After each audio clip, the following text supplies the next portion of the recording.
Perfect. So just for first things first, if I could just get for archives, if I could just get your name and maybe your association with the program. Okay, my name is Helen Knott, and I'm the program coordinator for the Indigenous Youth Empowering Students program.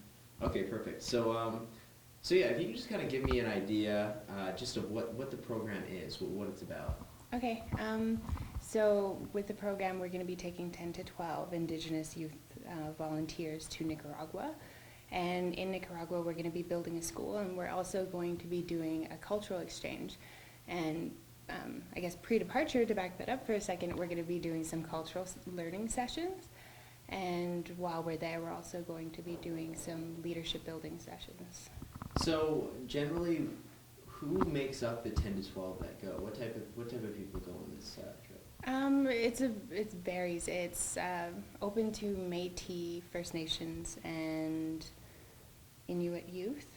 So, but since Fort St. John is kind of a mix too, we have some people that want to go that are like Ojibwe or from different nations, but usually youth that are from this area. So what is the goal? What is the purpose of the trip? The purpose of the trip is to empower the youth, to allow them to see that they can make the change in the world. And I guess the travel part, because some people say, like, why would you travel? That's about like expanding your horizons and just seeing the conditions that are in Nicaragua, because it's the second poorest country in the Western Hemisphere. And the culture aspect, I think, is really beautiful. It's to do with cultural revitalization, to give these youth like a reason to look into their ancestry and create these cultural presentations, because I know, like, for me, that was one of the most impactful parts of the trip. Going on with your trip, maybe describe any emotions, any feelings that you gained during the trip, how it changed you. Culture shock for one, and I think that's a big one, and just being more grateful for access to education here. And one of the things was just a deeper pride in my heritage. Before this program, I didn't really know a lot, and I remember I learned an introduction in my language for it. And when I came back, I started school, and I sat in the room and I spoke out like my introduction in my language and said what tribes I was from, and that was a major step for me. So just seeing more youth take those first steps in pride, I guess. So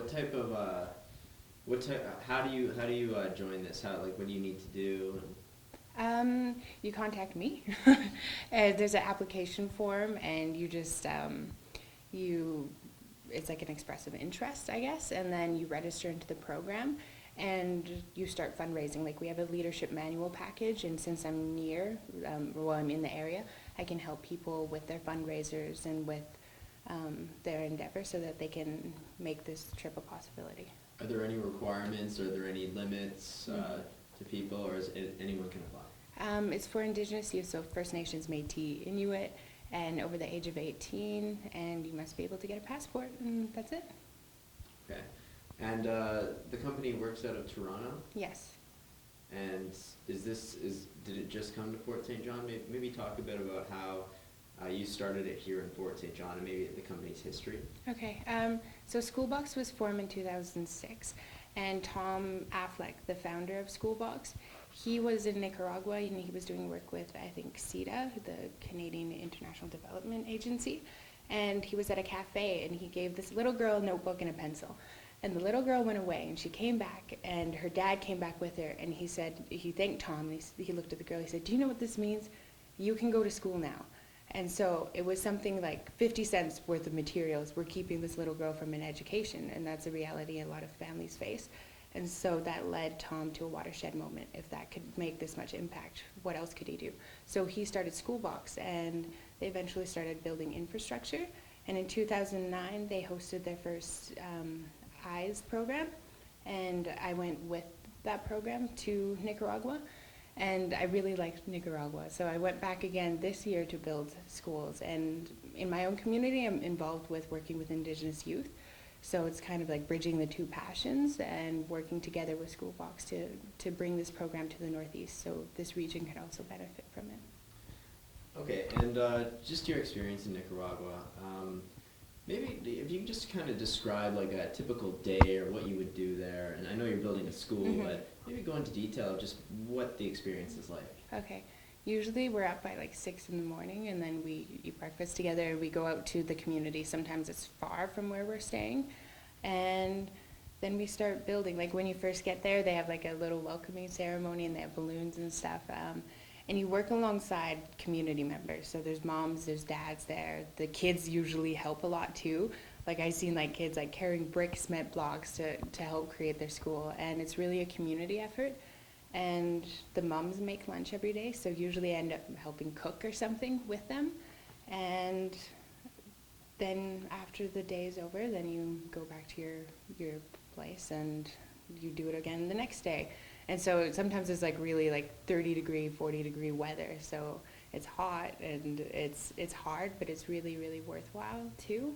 So it's a good experience, especially like the kids, because the kids don't see any barriers, and they're just willing to communicate like no matter what, and they'll write you little notes and stuff. So those kind of bonds really, really matter.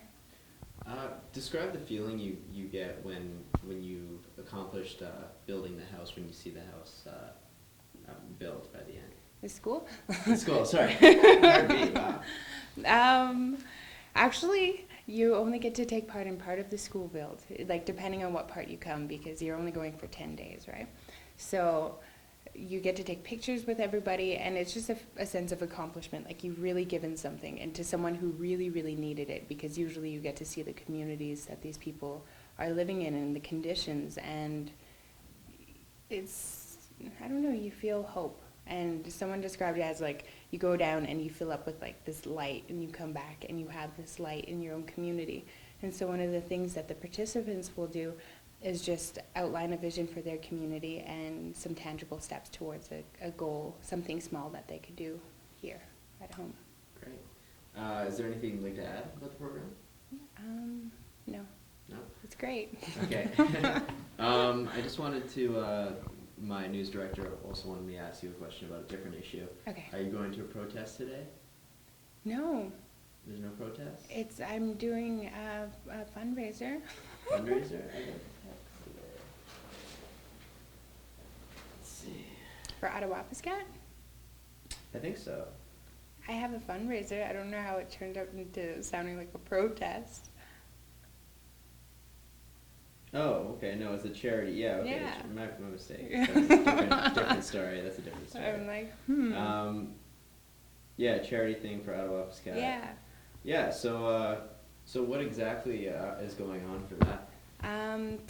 It's called Eat for Attawapiskat. So we have food, and we have display boards that were made by children in the community, and little information boxes made by youth in the community. And it's just gathering people together to eat and make a donation and have, I guess, discussion. And I'm also going to have a card writing table for the children of Attawapiskat to send out cards, kind of saying that we hear your voice, because 3 years ago, they put out their first call, or emergency call. So this is their third one. And focusing in on the children of Attawapiskat, they've been fighting for a school for 10 years now, because they've been going to school in portables, which is like these crazy conditions. And in the winter they have to wear their jackets, it's mice infested, and so these kids have been campaigning for a school, and fighting for a school, and still not receiving it. And I just feel like it's an acknowledgement, like we hear your voice, we understand, and like we care, because when it comes down to it, like these are humans and they're children that are living in these conditions. So. Mm-hmm. And this is in lieu of obviously what the news that broke out a few weeks back. Yeah, and I was also familiar with the community because of Shannon's dream. I've never seen the community, but Shannon's dream. Shannon Kustachin was a teenager from Attawapiskat, and she went to school in, well, obviously that community. And she thought that she deserved an education like everybody else got. She deserved to go to school in a safe and comfy school. So the kids started campaigning, and she was really a voice for that. Like she did a lot of speaking events. They did networking. I think they even went to Parliament to ask for a new school, and she really fought for it. And I think it was last year, she decided that she wasn't getting the education she needed and she wanted to become a lawyer. So she got sent away from her community to go to school.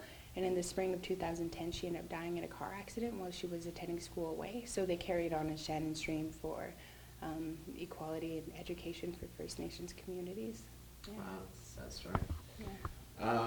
All right, cool. I think we all got it. Where is the charity? What time? It's at the Northern Lights College at noon today. Today? Okay, Yeah. great. All right, thanks Okay. a lot.